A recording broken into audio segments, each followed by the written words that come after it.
if you're to drive in any parking garage, lot, drive your car, park it on the street, you'll probably see things that are very similar, not much different from, 100 years ago, right? Or 50 years ago, especially.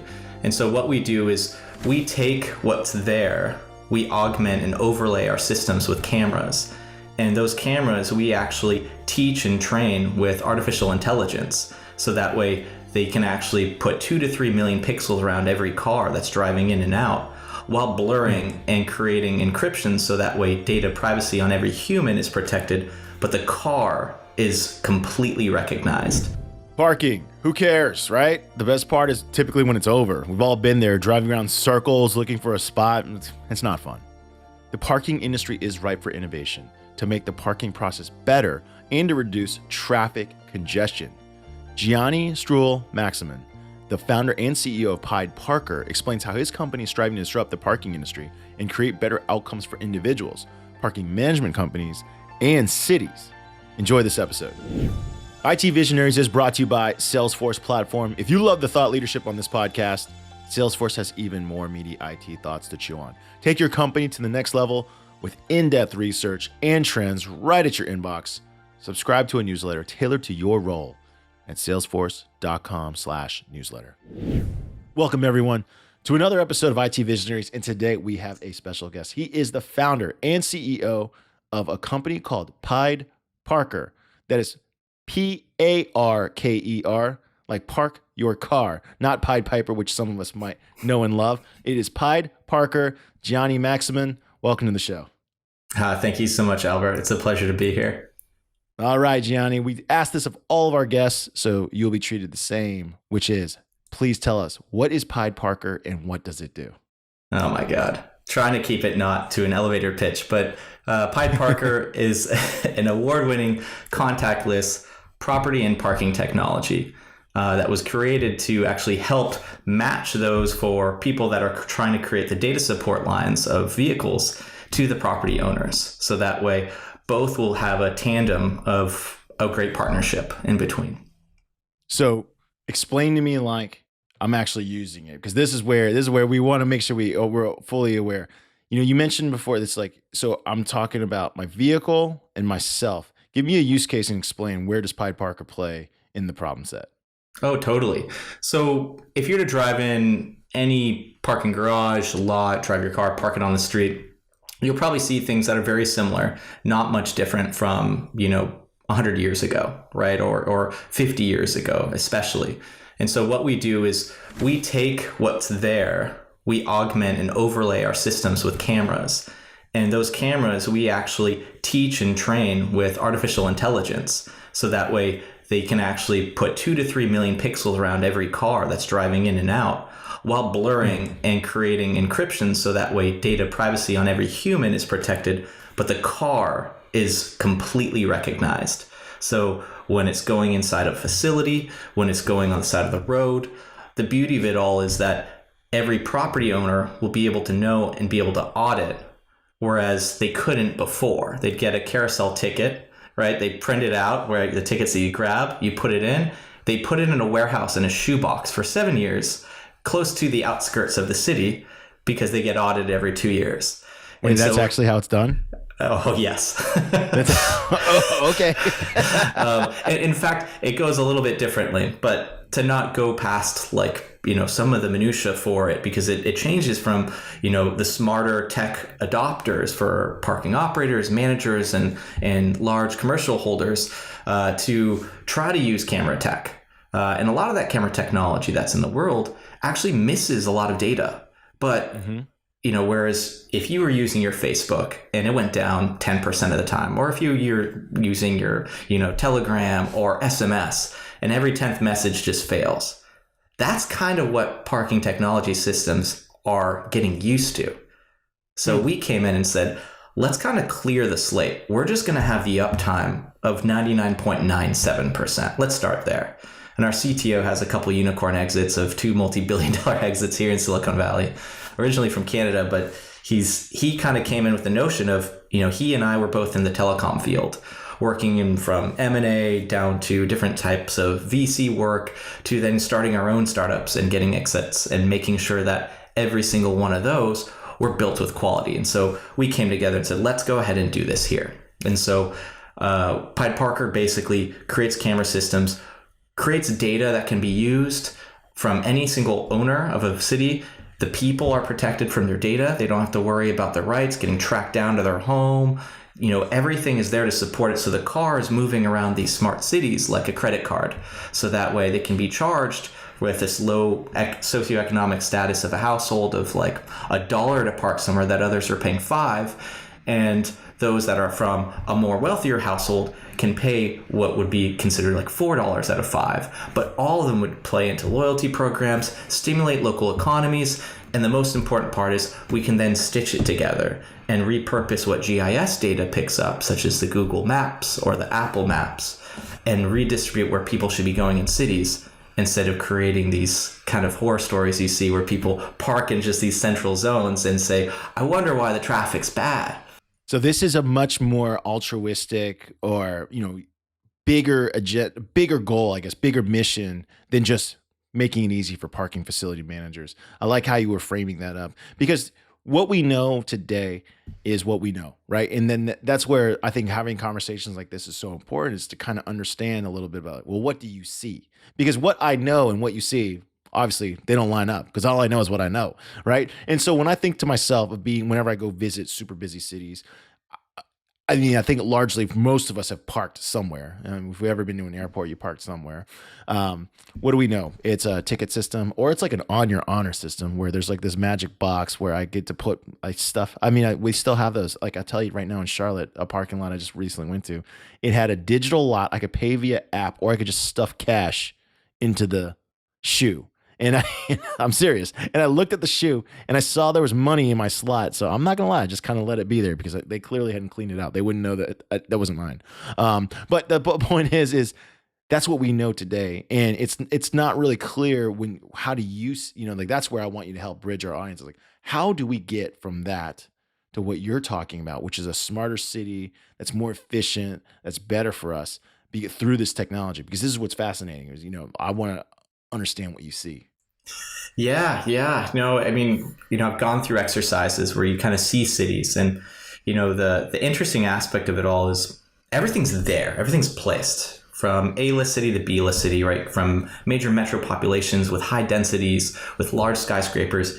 We can't shift these things around like Sim City, right? We've got to really kind of put our eyes on and say, okay, well, it would take trillions to move a city around like San Francisco, Chicago, New York, even Austin. And so to say, okay, it's laid out, but let's make it more useful. That's where we believe the technology that we created was here to shine, because we can instantly recognize a car. We can inspect it for damage to let the owners know, say, hey, by the way, you parked in this hotel, there's damage, and or to tell the hotel, hey, this person's reporting damage, but we found out this wasn't actually caused on the facility. So it's this great honor system that helps bring people together. It doesn't, bring people's information that's private. So if you have Tom Brady going into the next Super Bowl, he doesn't have to worry about going to a hospital that's set up by Pied, because we're going to petrify his data. We build actually edge computers at every local device. So that means we have small little servers. We bring in 4G, 5G private networks so we can work with any major facility. And I can't speak to the exact facilities. What we work with some of the most secure facilities in the entire U.S. Second most secure building in the second most secure building in the East Coast of the USA. So they use our systems in these massive RFPs with the largest tech companies that you can find in the world, because we're the only ones that provide instant petrification, encryption, as well as a small computer that even if they were to plug into, you can't hack. So it's a great brand to know it's trustworthy. And then most importantly, that what you're working with, you don't have to bring cash and credit cards. You don't have to worry about, am I going to have my data taken, right? Am I going to put my credit card in a machine where there's skimmers all over the US that can take your data? And you never know, because they don't always take money out and go to petroleum pump number 5 down the street. Sometimes they take it out in 20 days from then. And then you can figure out, oh my goodness, right? They really tracked me down. Or they just wait and they sit on it. And that's the most worrisome. So that's how we kind of see the world when we get set up. But more important to that is there's some really cool articles you can find that the New York Times actually put out called The Psychology That Uber had put out, where people looked at the tip of the iceberg, which was how long do you wait to get into your Uber? But the reality is, how long are these drivers waiting to get to you? And so if you wait what they found is if you wait 4 to 5 minutes to get picked up, oftentimes there's 74% of all the local Ubers idle to pick you up. That means all of that's congesting local streets. And if you facilitate that to think of what's going to happen into the autonomous vehicle world, that's going to require systems like ours to help reprogram them from a facility and property data ownership instead of a vehicle data ownership of the AVs where their lines are plugging in. So the properties can say, hey, we're actually only 90% full. Move your fleet over here. So all of these cars can actually be moving instead of people expecting all the cars at once at very similar quadranted times during traffic hours that are very high peak. All right. So, I want, because I'm definitely myself, and this is what makes this podcast kind of fun, is because like, the resident moron or something. Like sometimes I don't understand what our guests are talking about. So, but I think I'm getting it. So let's go back to like what I know, and hopefully we can cross that bridge. What I know, I think, is what most people know of. And I have parked at high secure facilities. So I went to grad school at Emory University. My school was literally next to the CDC, right? There was definitely cameras everywhere, right? And so they would monitor. They were for sure monitoring every person in, every person out. I had my student badge. I swiped in. I drove over to the student parking. Okay. The lab, the scientists and stuff, I could see they were going in a different entrance, right? Inside these facilities, they are monitored. The facility owner, it wants to know, like you suggested, is something off? Are people's property protected? Are the people that have exited the car, like, are there foreign actors, right? They don't let people like hang out there. Because if anyone wants to try this out, go to the CDC and just hang out in the stairwell for a while. Someone will come up and talk to you. They're gonna be like, "What are you doing here?" That's at least that's what it was like when I was there in 2006. So those are like what we know of today. So you're suggesting that if these facilities had a better idea of everything that was happening at all times, that it would reduce the amount of claims. It would make I'll start with the consumer, because I think the consumer we can understand for sure. Like, it make it easier for me to park because I just go in. Maybe I don't need to grab that ticket thing. Like, it just can sense that my car's there. I go to park. It can tell and recognize that I'm there. Anything that happens to my car, it can notify me. Anything that does, and then I go get my car and I'm out the door. That's that. But from a facility owner's perspective, they carry way more liabilities. And you're saying that these systems then protect them more than anything else. And then from there, it also unlocks a new advantage, which is, hey, you can now leverage your facility to help move vehicles around to make cities flow better. Oh, 100%. And what's even cooler with that too is, how many parking lots have you heard of parking in where someone had their car broken into? All the time. Plenty. Yeah. That's why everyone has a sign that says, "Hey, we're not responsible if someone comes steals your stuff." Yeah. Which is, I can get into the legal claims what I figured out, which it's like putting a waiver as a gym where it's saying, hey, if you get injured, it's not our fault, which typically you could always get back and find out fault. But the interesting aspect of it is we actually provide the high security. We analyze people. We do the motion detection. We do the infrared. We do the black and white. Our AI is real AI on environmental aspects that gets involved in the camera. So that way we have good line of sight on what we need to do, which is read the car. But by doing that, by building that technology, we found is we provide all sorts of really cool user data for people knowing that are managing, monitoring, and tracing to say, oh, hey, buy this way. And by the way, user data, I mean the car stopped for 10 seconds, right? Hey, this vehicle stopped here. There's a line of cars. Let's go ahead and open that gate, or tolling lane, or let's go ahead and let them come through and then deal with it afterwards. Or there's a car that came in and there's a different license plate on it going out, which we've seen multiple times. We've had facilities where cars were coming in and vehicles were being allowed in some of the most secure buildings in the US that were not supposed to be in. So we're tracing, we're kind of the security teams, the revenue and access control teams for parking, and property managers' best friend in a post-COVID world. Because as all these things are coming in, people don't want to touch buttons as much, right? People are worried. And what's actually more interesting is a lot of systems before us break so consistently. So you'd have people taking large debts of 10 years to pay for a multi-million-dollar system. But on year two, it's broken, and they've already amortized the cost for the 8 years thereafter with a system that doesn't work. So now they have to bring human labor in there to actually take people's money, credit cards, and help them. So an aspect of the property owner allows them trace, allows them to audit without breaking privacy rights. It's all HIPAA compliant, GDPR compliant from the tech stack. And even cooler factors is it happens between a 50 to 500 millisecond time frame, which is faster than what you might see even on the fastest tolling lane in the world. So we're looking at these laser pinpoints because to us, it's about uptime and speed, uptime, speed, and privacy. But to others, they get to kind of reap the rewards where they don't have to worry about the risks that they were worried about before.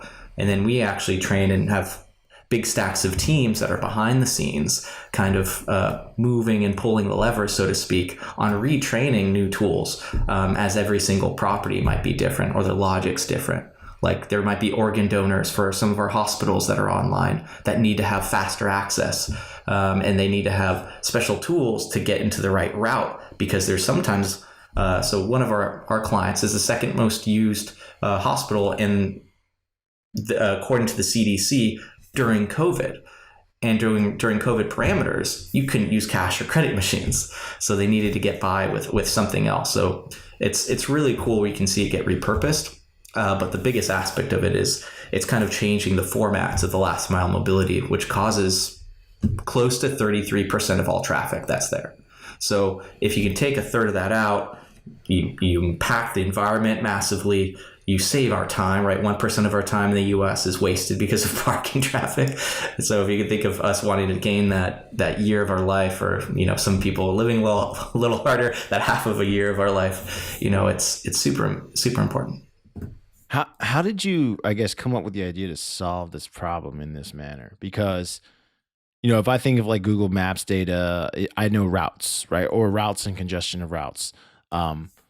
Parking's interesting, like you said, or facility slots specifically because it's a capacity game, right? And you are correct. There's no sensors or any data anywhere regarding how much capacity is available. We just know like how busy a route is, right? What were you doing that gave you the idea that this is the potential way we solve this problem of better mobility? Oh, that's a great question. I honestly didn't even want to go on it. I was building out in a consulting company that I sold, and I was just getting into traffic jams while going to a brunch in San Francisco. And if you know San Francisco, I was going to the Marina District in Chestnut. Oh, Yep. And pre-COVID, that is packed, right? I hope it starts to see the same value, because it's great when you're on your feet. In a car, not so much. And I said, wouldn't it be great to use people's driveways, right? Wouldn't it be great if we can just redistribute traffic instantly and give the rewards to those people that live there that get impacted by the traffic, and get some value out of it? And kind of measuring this, we started just patenting and inventing and getting to a point where we are now the largest inventors, and I'm now the single largest inventor in the world for parking. Never thought I would get there, right? With 56 patents. And, we thought, okay, we can't just do this on a peer-to-peer platform. We really got to jump out of this, business to consumer aspect and focus on an enterprise platform that can re-standardize, re-regulate, create compliance that, in this really kind of cowboy Western world of an industry, was really lacking, right? It didn't have real good standards. And, my pedigree, I come from my dad, who is actually one of the inventors of the CT scan. He's the leader of female reproductive healthcare products and medical devices. So when you think of quality, I was always trained by this guy with military intelligence of his background with, you have to do everything. It has to be perfect. If anything isn't perfect, why do it, right? Why are you in this? And so that was kind of always, in my Dad brain. would hate me. Yeah. Yeah. No, well, probably not. I would drive him crazy. He'd be like, oh my God, this guy's so imperfect. Oh, God. Well, if this wasn't recorded, I'd tell you about some of my life, but there's interesting aspects of all of our lives that makes us perfect in the most imperfect way. Yeah. But no doubt. So I came to this and I was like, okay, great. Well, I need to create some real quality in this enterprise platform. And so I started to try to work with a lot of the vendors in this parking world.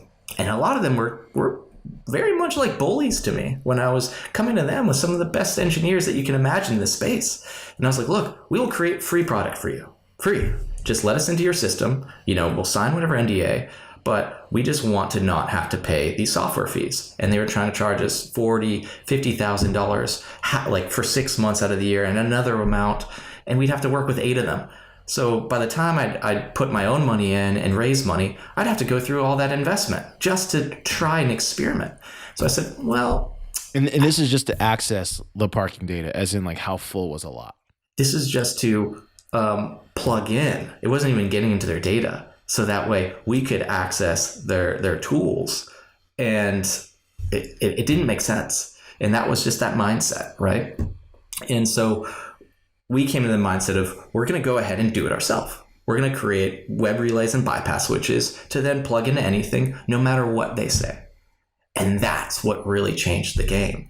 We started to kind of augment, overlay, do exactly what the landlords would want, and then still work with them on the side and say, hey, look, we want to work together, regardless of what their decision is of working with us 100% exclusively.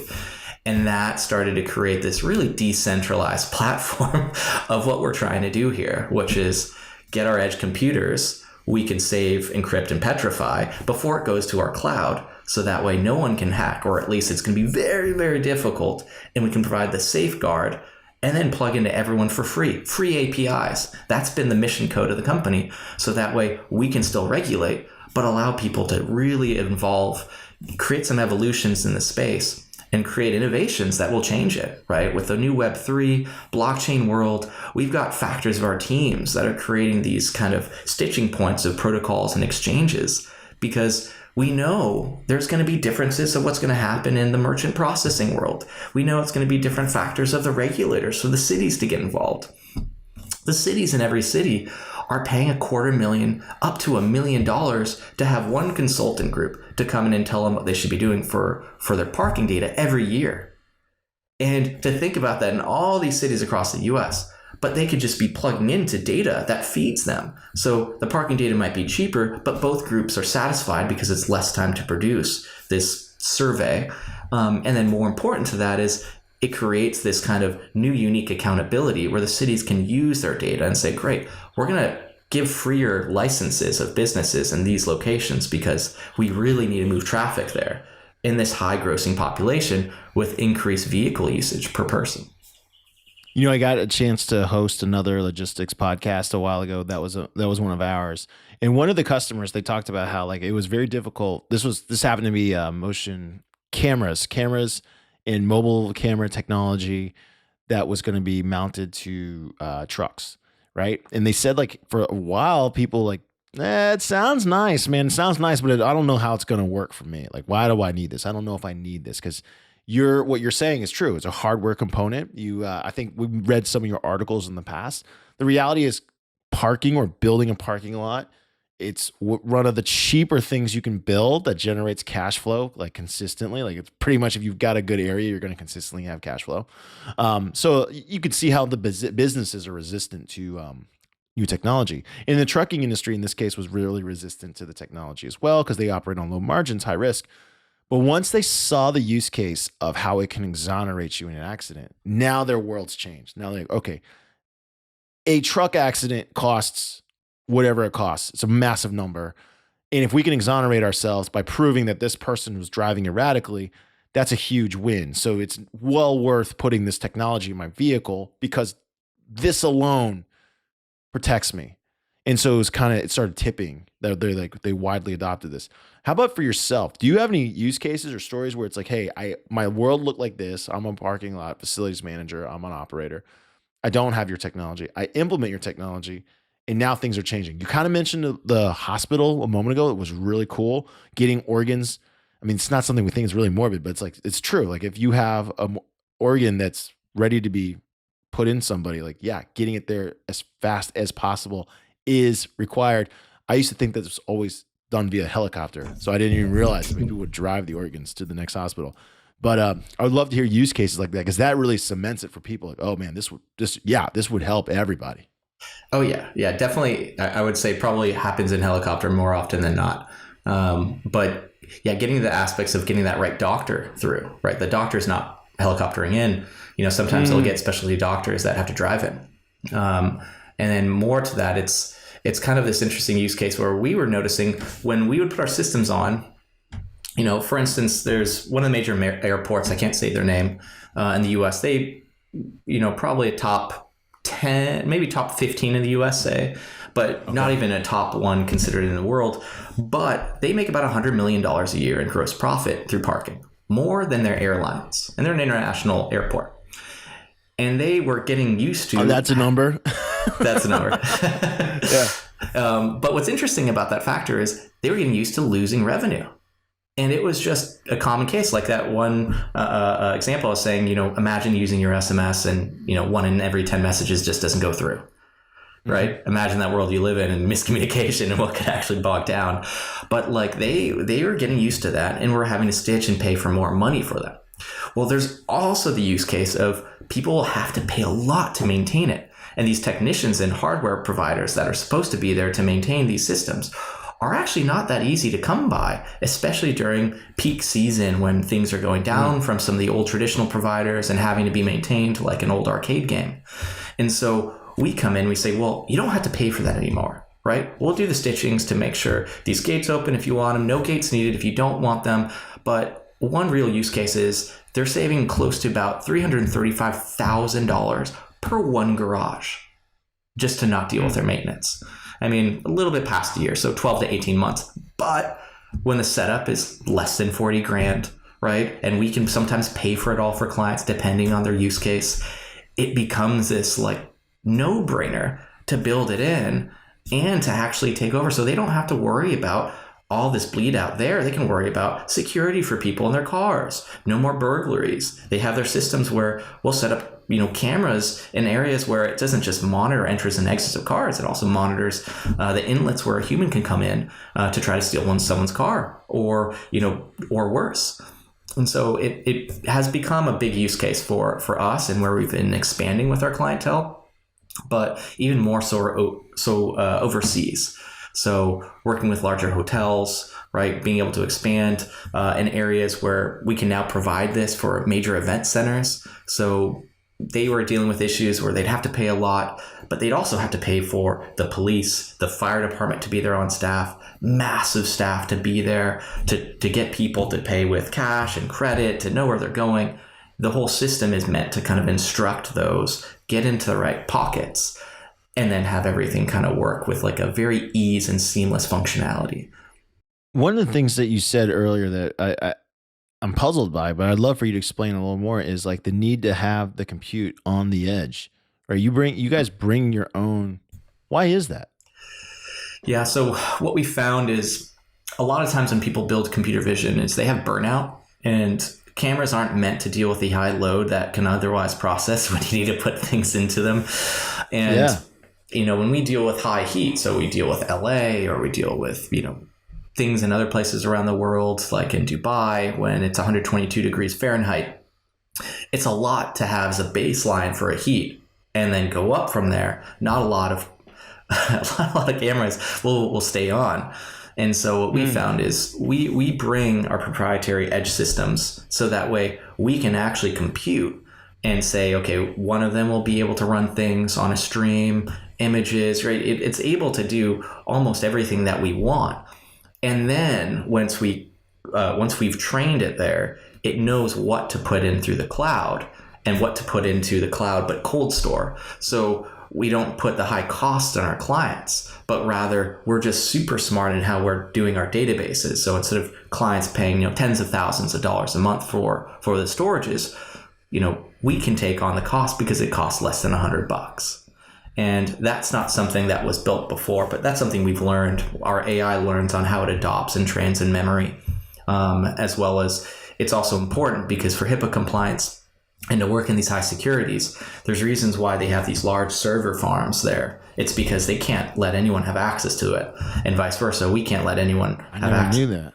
Yeah, it's pretty. This is fascinating. I never really thought about it. Like the security, I mean, I knew all the footage was stored because I've been to places where, like, for example, I lost my slip of paper. I then go to the gate and like, hey, I don't have a ticket. They of course are going to charge me for every day that I'm there. Um, and then they go through like some type of video record. The person's clearly looking up some type of video record of when did I enter, how long have I sat sitting there? Because, and then so that me as a patron, I can't dispute it because they're like, well, your vehicle entered on this date. They clearly have it on video record. They have identified it. You've been here for this many days. So it's this much fee plus your lost ticket fee. This is how much you owe me. That's for like more high end parking places for sure. That's how they're doing it. I mean, I never really thought about like how much data are they storing. So if you take like let's use that airport example. We've all been to big airports. How many cameras are at a place like that prior to you coming? Oh my God, a lot. Yeah, a lot. Like how many per floor? How about how many per floor? I would say probably close to maybe 15 to 20, right? You know, they got to scan every corridor. They have to get the quadrants so that you've got everything mapped out, and then entrance and exits for people for security. And then what you see a lot of times is they'll put these cameras that are supposed to be doing license plate recognition, but because of the failure rate on them, they're having different backups of them. So they'll have multiple per lane right in front. So that's right there in your camera, but they get vandalized because the municipality area around, it's hard to create criminal activity to be lower at airports. So there's so much fluctuations, and there's, different environmental effects on it. So for us, we've managed to train the system to work pretty far out, up to about 50, as far back as 50 meters, but I don't think we'd be doing it on most sites, right? And it's usually about 10 meters out. What about those modern facilities that have like the sensor that tells you that, hey, the space is occupied or unoccupied? Like you driving through and you can clearly see like the lights illuminating. Like, I mean, I'm assuming those are all interconnected too, because they definitely feed a data point to the outdoor garage. Because I'll see the outdoor garage, it'll say like, hey, there's 105 slots on, fifth floor. Yeah. Those things are generating data. I was like, do you replace those as well? We can. What we prefer is once we're in every entrance and exit, right? We've mapped out and built out. Usually they don't need those because we'll put our cameras also per floor so they can see the occupancies per level, right? It's very easy from the egress. So you can say, okay, there's this many cars that have entered, this many cars have exit. So each floor or gone up the ramp to go on the next floor. So you can see how many spaces are available. But what's interesting is you can put the cameras to aim from afar out so we can actually see and put different slot counts and label. But the most important part of that is that a lot of those systems of the past, they're not accurate. So they'll have to be repaired. And there's so many cameras and there's so many issues of having to change it. It becomes super expensive for the property to maintain it. So it becomes almost more of a hassle to have than it did to actually show these red and green lights of where to go to. Now, it's good to have the actual screens, so you can have screens that can label inside the facility once they're in. Those have actually some positive user experience research cases, so you can see people moving faster in the facility, because the one thing that can kind of cause a lot of the delays is people won't look at the red and green lights regardless of it being up, and they'll still try to park and wait to find people walking, which car are they going to, and playing that hunting game. Whereas if you just had a screen showing, we as this newer generation have been trained really well to look at screens and read them really quickly, versus to look at a red and green dot that's past sometimes your overhead view. No, this is interesting. One of the things I also like to think about when I talk to the different guests on this show is, it's always interesting hearing like how they developed their passion a little bit, because you kind of said it a little earlier, and I'd like to dive back into it, before closing it out. You mentioned your dad was a creator and inventor of some, like, or I call him an engineer. He was very exact. He was like, hey, things have to be done well. And you mentioned before, like you saw yourself, hey, I'm, traffic's obviously a pain in the butt. If you experience it, it's a serious pain. But did you yourself did you do a lot of research like to find out like how big this problem, how it could stretch out, what problems you could solve? How did you recognize, I guess, the opportunity? Because I've always when let me tell you something. When I just drive by a parking lot, I just think to myself, that thing just prints cash because this is such an easy business to operate. If you get the permits to drop a piece of slab, you're golden. You know what I mean? Like even if you had to hire an employee, it's not that big of a deal. That's what I think. And then I noticed that all the parking in like wherever I've been it tends to be owned by like one company. They're clearly M&Aing quite aggressively, like they're buying up all the lots and probably doing what you said, like introducing the least amount of technology as possible. So they just have them. How did you recognize like, hey, this is where I'm going to spend the next wave of energy doing? Because you had mentioned you sold the consulting company and like you went down this route. How did you define the opportunity, I guess, in front of you? Yeah, yeah. It was really interesting. So like our first patents are getting used in the world now, right? Filed in 2015, and analyzing the markets has been it has been a very fun exercise for myself and the team. And I definitely couldn't be here without them. But what's interesting is I firmly believe, and this is where I think the future is going. I firmly believe there's going to be basically a match between what's happening in the crossroads of property technology and vehicle technology. And what's going to happen is you're going to have all these AV and EV pushers to make these cars have so much good data to bring to the cities. Now, what's going to be interesting, and this is the challenge that we are solving, is we can bring to the property owners the new data bits that are important that these vehicles need, as well as themselves. So they don't have what's called as eminent domain of data. And what eminent domain of data means is that if I am the Teslas of the world and I'm providing all this technology, and I'm the new AV players that's going to be bringing these really cool convenience factors, well, that's going to push the government to really make everything move in that general direction and say, well, they provide the data. So all parking, here's a new minimum standard of all you people that have, like you said, they have small margins as well. You now have to give them discounts on all of their fleet because we just love this convenience factor of all the people and citizens of this area. And the property owners say, well, we can't afford that, right? That's going to be super hard for us. But with this new data factor, bringing in Pied, it brings them to have data that they can say, well, hold on for a second. That's correct. There's all these cars that can come in and out, but what they don't know is this. And that's where there's a balancing in the playing field that I think is going to be the future. So it'll allow these vehicles to be the focus points where we are taking the car, not the person, which seems to be everywhere on camera tech. Whereas we're a big proponent, whereas if you get interested, if someone is to hack it, the people are blurred. You can't see a human driving the car. And we took that from the Google Maps view, right? If you look at a Google Street View and you try to see someone, because we knew, whatever we're going to be building, it's going to require that, because when they get audited at year 7 or year 2, we want them to always have this data, but never worry past that data privacy. So I think that's the future. I think when you're getting picked up, I think there's going to be a lot of different decisions in realizing that people want to get picked up at 5 p.m. People want to get picked up at 8 a.m. People want to go out to dinner at 7 p.m. But what car are you getting into, and how many cars does it take to get there? It's going to take a lot. And then how many cars are considered traditional that would cost way too much money to actually rebolster, to put sensors and systems to make it autonomous. So you're going to have this really big hybrid playing field for the next 100 years, and it's going to be fascinating to see where the traffic's going to go and be allotted for it.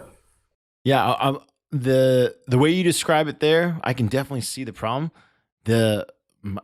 I'm just a peon though, man. I like when I see it, I'm like, dang, because you're right. There's so many players that need to be involved, and like you said, a lot of the holders of that data, they're not, from what I can tell in that industry, they're just not ready to they're not ready to share, and so they're just not ready to share. But man, this is going to be it makes total sense. I can see a play like exactly where it plays and how, yeah, for sure. If you have autonomous vehicles, hybrid vehicles, you have normal vehicles, you have drive, like everyone's going to need space. And that's the one thing no one's making more of, no more space. So someone's got to optimize for all the space that's available. Agreed. Well, Gianni, I want to say thank you for joining us today on IT Visionaries. Thanks for sharing this vision. And I'm always fascinated by people with like visions. I like talking to people who have no clue what I'm about to learn. And I feel like you've introduced a world to me and just haven't really thought about. And I want to say thank you for that. You know what I mean? No, I'm serious. Like, dude, because yeah, like I said, a lot of us just drive by parking lots, but that's all it is. Like, why does that need to be connected to the cloud in any way? I mean, you've got a lot of great use cases. Yeah. It's not a sexy market, but it's a very important one.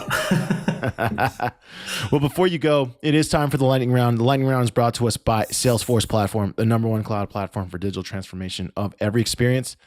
Gianni, this is where we ask you questions outside of the realm of work so our audience can get to know you a little better. You ready?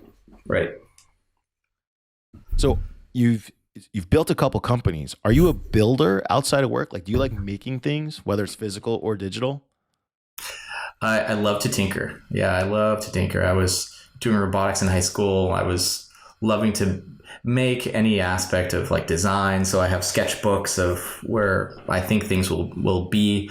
But I would consider myself more of a designer than a traditional software engineer. But yeah, I love just thinking of what things you can add to the world. And that's what definitely gets me up. What is a design or product that you saw recently on a UX basis that you were just really impressed by? I just installed Nest thermostats all over my house. So I love the aspect of changing this like touch system and then putting into, I use Google Home. I don't have, any bets in any field of the new home systems, but use Nest in August. The locking and unlocking of houses, and maybe I shouldn't say this because maybe people can hack into my house, but I feel still pretty safe.